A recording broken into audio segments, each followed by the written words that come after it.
यहाँ पे हम लोग देखेंगे पार्टीशन बाय क्या होता है एंड पार्टीशन बाय को हम लोग कहाँ पे यूज कर सकते हैं, ठीक है।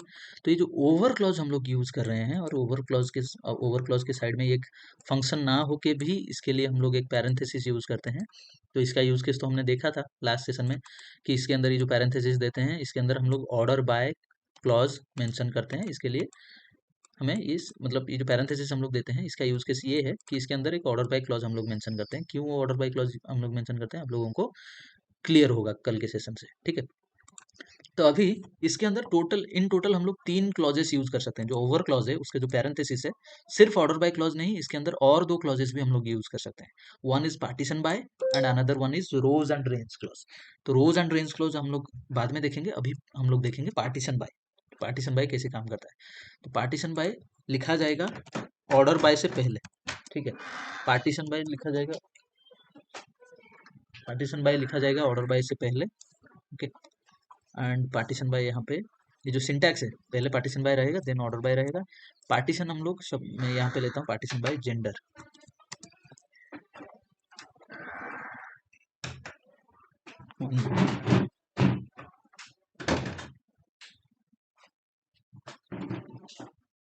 Partition by gender, okay.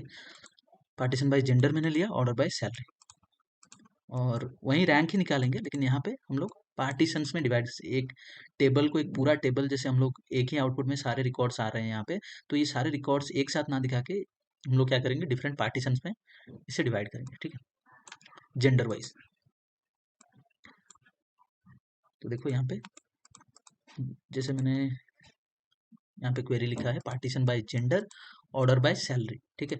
तो ये पहले क्या करेगा, ये कंप्लीट जो टेबल में 15 रिकॉर्ड्स हैं, तो 15 रिकॉर्ड्स को ये क्या करेगा, जेंडर वाइज पार्टीशन करेगा, ठीक है। पार्टीशन करेगा मतलब तो हमारे कुछ रिक्वायरमेंट के लिए ये जो टेबल में टोटल 15 रिकॉर्ड्स थे, तो 15 रिकॉर्ड्स को हमने क्या किया, जेंडर वाइज पार्टीशन कर दिया। तो पार्टीशन मतलब एक बन गया फीमेल का पार्टीशन, जेंडर वाइज पार्टीशन मतलब ये फीमेल के जो सारे रिकॉर्ड्स हैं ये एक पार्टीशन में आ गए, मेल के जो सारे रिकॉर्ड्स हैं ये एक पार्टीशन में आ गए, ठीक है। तो दो पार्टीशन में, दो ही जेंडर है तो दो पार्टीशन में यहाँ पे डिवाइड हो गया। दो पार्टीशन या फिर दो विंडो भी आप लोग बोल सकते हो इसे, ठीक है। ये एक विंडो या फिर पार्टीशन बुला सकते हो इसे, और ये एक विंडो, ठीक है। दो विंडो में ये डिवाइड हो गया। एंड ईच विंडो में, ठीक है, ये एक फीमेल का विंडो, फीमेल के विंडो में जो जो भी सैलरी, फीमेल के विंडो में 4 फीमेल रिकॉर्ड्स हैं, ठीक है। जो दो विंडो में डिवाइड हुआ या फिर दो पार्टीशन में डिवाइड हुआ, उसमें जो फीमेल का पार्टीशन है उसके अंदर 4 फीमेल एम्प्लॉइज ही हैं, ठीक है। तो उनके जो सैलरीज हैं ऑर्डर बाय सैलरी असेंडिंग, तो ये फीमेल पार्टीशन के अंदर जो सैलरीज हैं वो असेंडिंग ऑर्डर में यहाँ पे अरेंज हो गया। देन मेल पार्टीशन में जो सैलरीज है वो डिफरेंटली असेंडिंग ऑर्डर में अरेंज हो गया, ठीक है। देखो ये यहाँ पे 5099 जो 4 फीमेल रिकॉर्ड्स थे, उनके रिकॉर्ड्स पहले 5099, देन 7099, देन 9099 एंड 9099, ठीक है। 4 रिकॉर्ड्स ये अरेंज हो गए। मेल में जो यहाँ पे टोटल 9 रिकॉर्ड्स हैं, ठीक है।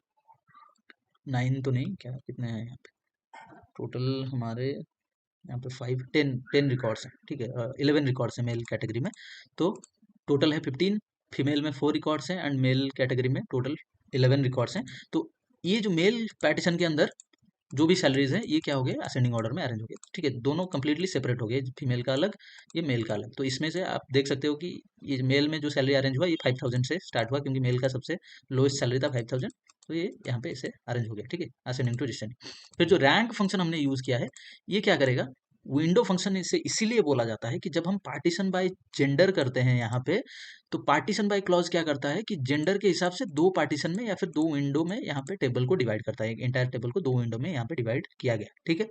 तो विंडो में डिवाइड करने के बाद जो फंक्शन हम लोग यहाँ पे अप्लाई कर रहे हैं, ठीक है, रैंक हम लोग अप्लाई कर रहे हैं, तो रैंक क्या होगा, ये जो फीमेल पार्टीशन के लिए या फिर फीमेल विंडो के लिए डिफरेंटली अप्लाई होगा, एंड जब मेल पार्टीशन में आएगा फिर से इनिशियलाइज होके फिर से स्टार्टिंग से अप्लाई होगा, फिर से फ्रेशली अप्लाई होगा। यहाँ पे फीमेल पार्टीशन के लिए डिफरेंटली अप्लाई होगा, मेल पार्टीशन के लिए डिफरेंटली अप्लाई होगा। तो इसीलिए इसे बोला जाता है, ये जो सारे फंक्शन है, रैंकिंग फंक्शन हो गया, एनालिटिकल फंक्शन हो गया, या फिर हमारे एग्रीगेट फंक्शन हो गए, इन्हें इसीलिए बोला जाता है विंडो फंक्शन, कि जब हम पार्टीशन बाय यूज करते हैं, ठीक है, ओवर क्लॉज के अंदर जब हम पार्टीशन बाय यूज करते हैं, तो ये जो एंटायर टेबल को मल्टीपल पार्टीशंस में डिवाइड करता है पार्टीशन बाय क्लॉज, तो उसके साथ जो ये हम लोग फंक्शंस हम लोगों ने यूज किया है, वो क्या होता है कि ईच पार्टीशन के लिए डिफरेंटली अप्लाई होता है, ईच विंडो के लिए डिफरेंटली फ्रेशली फिर से इनिशियलाइज होके। देखो यहाँ पे इसने रैंक दिया था फीमेल को, फर्स्ट फीमेल का जो फर्स्ट सैलरी था 1, सेकंड फीमेल की सैलरी को 2, थर्ड फीमेल एम्प्लॉय की जो सैलरी है 9099, उसे इसने रैंक दिया 3।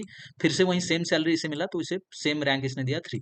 जब ये मेल कैटेगरी में आ गया, मेल विंडो में आ गया या फिर मेल पार्टीशन में आ गया, तो ये क्या हो गया, रैंक फंक्शन फिर से इनिशियलाइज हो गया, फिर से स्टार्टिंग से अप्लाई हुआ। तो जो स्टार्टिंग सैलरी है मेल का, उसे इसने 1 से ही रैंक को स्टार्ट किया। ठीक है, तो इसे विंडो फंक्शन इसलिए बोला जाता है कि डिफरेंट विंडो के लिए इनिशियलाइज होकर फिर से फ्रेशली अप्लाई होते हैं। ठीक है,